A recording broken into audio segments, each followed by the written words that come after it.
women over the course of 13 years, only one woman was not sexually abused as a child or raped as a young girl. For most of these women, home is a very scary place, a place that they have fled. The shelters are ironically the first place many of them ever find safety, protection, or comfort. This is a woman's story, as she told it. What isn't in the story is the fact that this woman met another woman in a shelter, and they fell in love. And through their love, they both got out of the shelter system.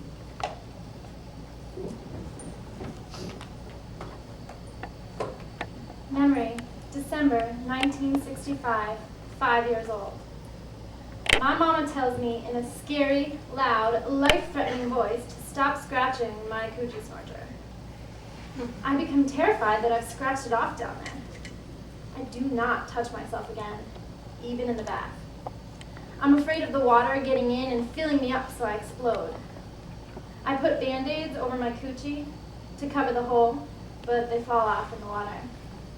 I imagine a stopper, a bathtub plug shoved up there to prevent things from entering me. I sleep with 3 pairs of happy heart patterned cotton underpants underneath my snap-up pajamas. I still want to touch myself sometimes, but I don't. Memory, 7 years old. Edgar Montaigne, who is 10, gets angry at me and punches me with all his might between my legs. It feels like he breaks my entire self. I limp home. I can't pee. My mama asks me what's wrong with my coochie snorcher, and when I tell her what Edgar did to me, she yells at me and tells me to never let anyone touch me down there again. I try to explain that he didn't touch it, Mama. He punched it. Memory, 9 years old. I play on the bed, bouncing and falling, and impale my coochie snorcher on the bedpost. I make high-pitched screaming noises that come straight from my coochie snorcher's mouth. I get taken to the hospital, and they sew it up down there from where it's been torn apart.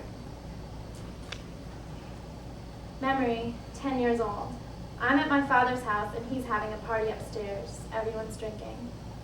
I'm playing alone in the basement, and I'm trying on my new cotton white bra and panties that my father's girlfriend gave me.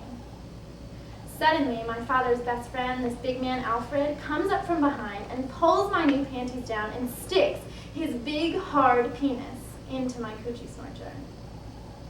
I scream, I kick, I try to fight him off, but he already gets it in.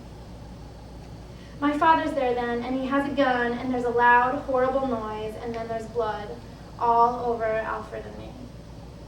Lots of blood. I am sure my coochie snorcher is finally falling out. Alfred is paralyzed for life, and my mama doesn't let me see my father for 7 years. Memory, 13 years old. My coochie snorcher is a very bad place. A place of pain, nastiness, punching, invasion, and blood. It's a site for mishaps. It's a bad luck zone. I imagine a freeway between my legs, and I am traveling, going far away from here. Memory, 16 years old. There is this gorgeous 24-year-old woman in our neighborhood, and I stare at her all the time. One day, she invites me into her car. She asks me if I like to kiss boys, and I tell her I do not like that. Then she says she wants to show me something, and leans over and kisses me so softly on the lips with her lips, and then she puts her tongue in my mouth. Wow. She asks me if I want to come over to her house, and then she kisses me again and tells me to relax, to feel it, to let our tongues feel it. She asks my mama if I can spend the night, and my mother's delighted that such a beautiful, successful woman has taken an interest in me. I'm scared, and I can't wait. Her apartment is fantastic. She's got it hooked up. It's the 70s, the beads, the fluffy pillows, the mood lights. I decide right then and there that I want to be a secretary like her when I grow up. She makes a vodka for herself, and then she asks me what I want to drink. I say the same as she's drinking, and she says she doesn't think my mama would like me drinking vodka. I say she probably wouldn't like me kissing girls either, and the pretty lady makes me a drink. Then she changes into this chocolate satin teddy. She is so beautiful. I always thought bull daggers were ugly. I say, you look great. And she says, so do you. I say, but I only have this white cotton bra and panties. Then she dresses me slowly in another satin teddy. It's lavender like the first soft days of spring. The alcohol has gone to my head and I am loose and ready. There's a picture over her bed of a naked black woman with a huge afro. She gently and slowly lays me down on the bed, and just our bodies rubbing makes me come. Then she does everything to me and my coochie snorter that I always thought was nasty before. And wow! I am so hot, so wild. She says your vagina, untouched by man, smells so nice, so fresh. Wish I could keep it that way forever. I get crazy wild, and then the phone rings, and of course, it's my mama. I'm sure she knows. She catches me at everything.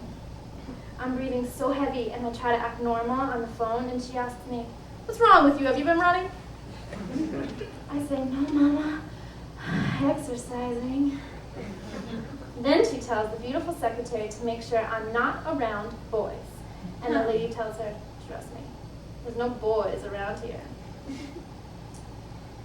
Afterwards, the gorgeous lady teaches me everything about my coochie snorter. She makes me play with myself in front of her and teaches me all the different ways to give myself pleasure. She's very thorough.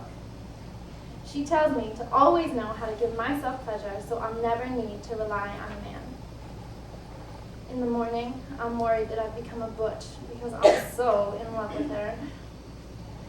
She laughs, but I never see her again. I realize later she was my surprising, unexpected, and politically incorrect salvation. She transformed my sorry-ass coochie starter and raised it into a kind of heaven.